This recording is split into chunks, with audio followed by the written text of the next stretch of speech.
Bismillahirrahmanirrahim. Alhamdulillah.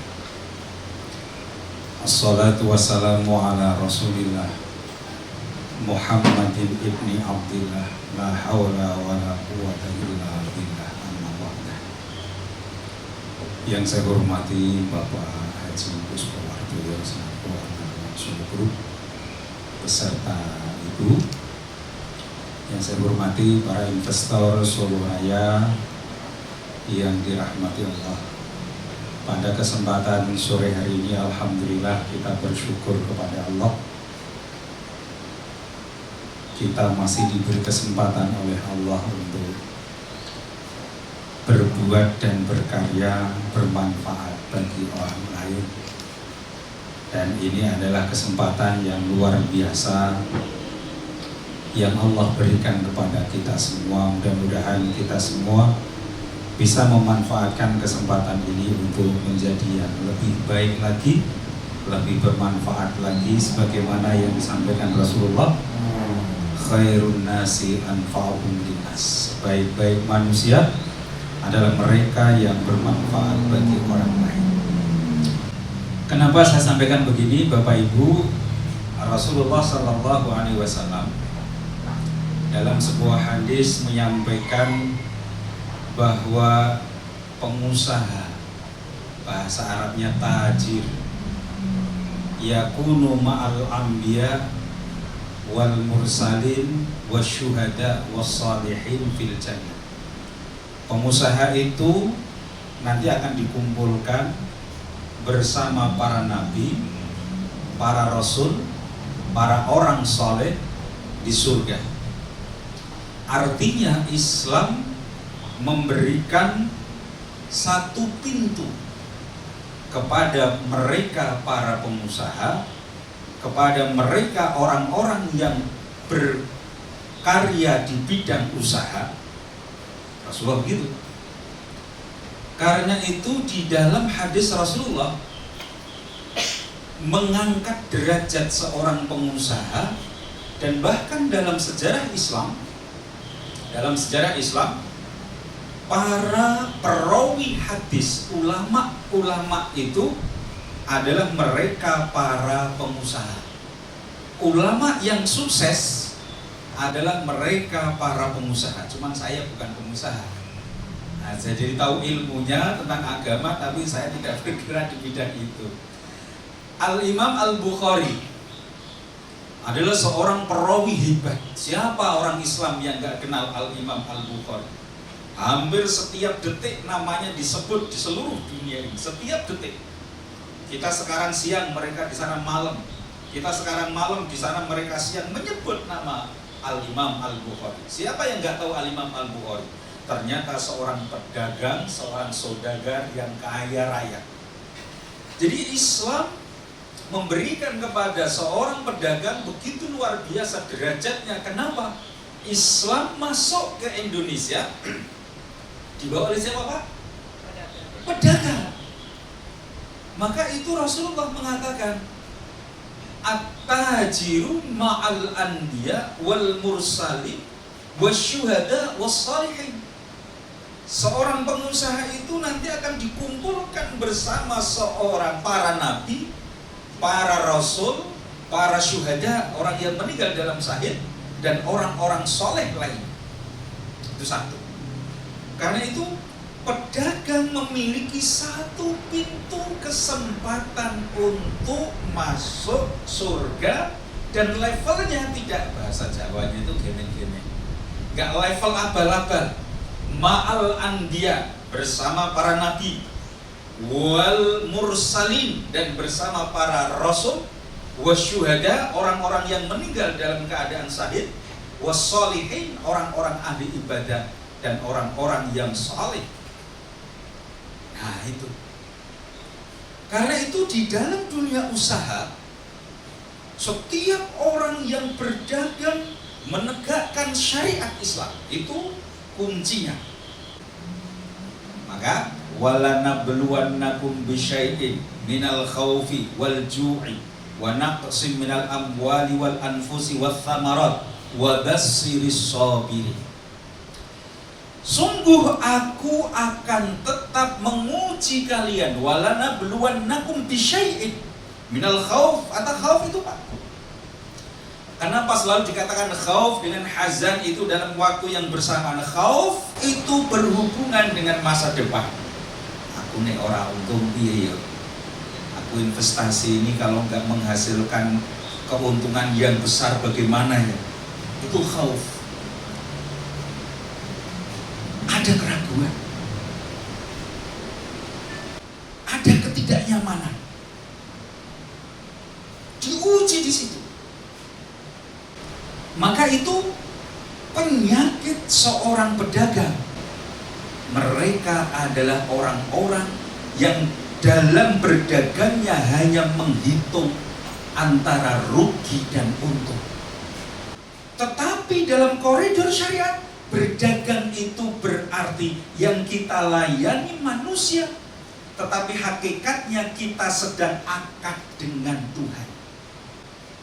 Jadi Bapak Ibu, dalam koridor syariat, ketika orang lain berdagang transaksi dengan manusia, mereka menghalalkan segala cara, memanipulasi barang dagangan untuk mendapatkan keuntungan sebesar mungkin, maka itu dibilang kapitalis.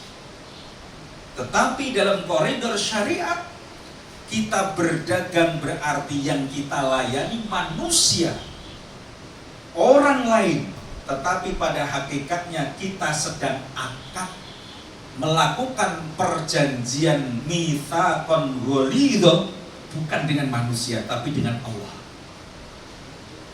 Karena itu kalau kita ingin tetap berada pada ma'al anbiya wal mursalin wasyuhada wassolihin, kita akan selamanya diuji oleh Allah. Qad yarbahu wa yakhsu. Maka dalam sebuah ujian, kadang diuji itu ada dua Bapak Ibu. Kadang diuji dengan keuntungan yang besar, kadang diuji dengan keuntungan yang kecil. Ketika diuji dengan keuntungan yang besar, kita bisa meniru Nabi Sulaiman alaihissalam. Dikatakan, hada min fadli rabbi liyabluwani aashkur am akfur. Ini adalah fadilah, keutamaan, kelebihan yang Allah berikan kepadaku. Apakah aku jadi iman atau jadi kufur dengan itu? Beriman itu berarti dia syukuri kenikmatan yang dia dapatkan hari itu, bulan itu, tahun itu. Tentu seorang pedagang yang muslim tidak melupakan kewajibannya. Dia beluani untuk bahkan Nabi Sulaiman begitu. Hada min fadli rabbi liyabluwani. Diberikan keuntungan yang besar, diberikan keutamaan yang agung oleh Allah, bisa berbicara dengan manusia, bicara dengan jin, bicara dengan hewan, bicara dengan binatang, bahkan semut sekalipun. Maka Nabi Sulaiman mengatakan, liyabluwani, ini ujian bagi saya. Ashkur am akfur. Apakah saya termasuk yang bersyukur tetap dalam koridor mensyukuri yang saya dapatkan, atau akfur, saya mengingkari kenikmatan yang Allah berikan dengan menggerutu. Kadang-kadang Bapak Ibu, kadang-kadang penyakit itu tidak selamanya jelek. Kadang-kadang minum obat yang pahit justru menghasilkan kondisi fisik yang sehat. Untuk bisa fit, kadang-kadang kita harus menelan pil yang pahit. Untuk bisa sehat, kadang-kadang kita harus rekoso, olahraga dulu. Itulah jiwa entrepreneur, jiwa wirausahawan yang syar'i. Kembalikan semua kepada Allah, karena ketika kita bertransaksi, kita tidak Bapak Ibu mohon maaf, saat jenengan teken kontrak, bisa jadi kontrak itu antara manusia dengan manusia, panjenengan dengan beliau, Bapak Pusko. Tetapi saat kontrak itu ditandatangani, dalam syariat jenengan sedang kontrak dengan Tuhan. saling percaya di situ. Sama ketika saya menikahi istri saya. Ketika saya kontrak di hadapan wali, qabiltu nikahaha wa tazwijaha bil mahril madhkuri halan. Saat itu yang terlihat saya tanda tangan kontrak dengan wali, tetapi hakikatnya tidak, karena saya sedang tanda tangan kontrak dengan Allah. Karena itu dikatakan dalam hadis Rasulullah, istahlaltum furujahunna bi kalimatillah. Kamu telah menghalalkan dari yang haram, dari daging seorang perempuan dengan kalimat Allah. Maka dalam kontrak keperjanjian itu pada hakikatnya bukan antara manusia dengan manusia, tapi manusia dengan Tuhan. Maka laluilah jalan itu sesuai dengan syariatnya. Tadi dikatakan, ahasiban nas an yutraku ayyakulu amanna wa hum la yuftanun. Apa ketika kita sudah tekan kontrak dengan Allah, lalu Allah akan kita hidup selamanya akan bahagia, akan diuji. Dalam rumah tangga saya diuji, dalam kontrak jenengan diuji, dalam sebuah perdagangan kita ada naik dan turun. Itulah yang dimaksud dengan ujian.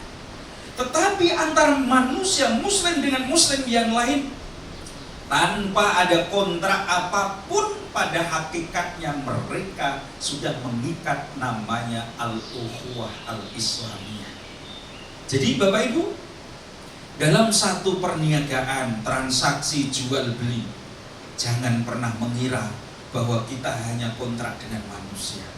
Ketika kita melayani pedagang, jangan pernah mengira bahwa yang kita layani hanya seorang yang dagang, ya orang yang beli, yang datang membeli makanan untuk makan lalu kenyang. Di situ ada jihad. Maka jenengan ketika meninggal dalam keadaan fisabilillah, berpegang teguh pada perdagangan yang Allah sampaikan, maka jenengan masuk dalam koridor ma'asyuhada, bersama para syahid.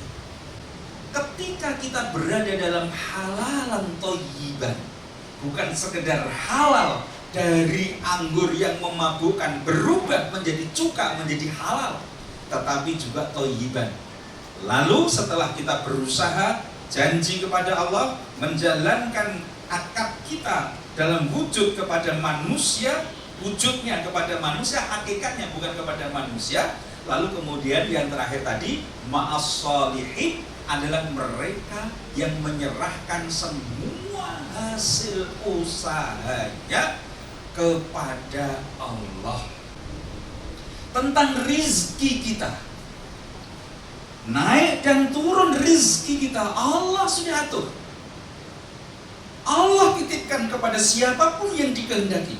Tetapi sekali lagi, kalau kita mensikapinya ma'as sholihin, kalau kita betul-betul merindukan satu surga, satu kelas dengan mereka, maka kita harus hidup ini betul-betul setelah usaha, setelah kita bernegosiasi, bertransaksi dengan Allah, maka serahkan kembali kepada Allah. Yang banyak belum tentu berkah, yang melimpah belum tentu berkah. Ketika kita bertransaksi, bernegosiasi, menaikkan kontrak mitsaqan ghalidhan dengan Allah, tujuan kita bukan lagi melimpah, tapi tujuan kita bergeser dari melimpah kepada berkah. Ukuran banyak dan sedikit di hadapan Allah keberkahan, bukan melimpah. Ukuran banyak dan sedikit di hadapan Allah bukan berkah, bukan melimpah tapi berkah.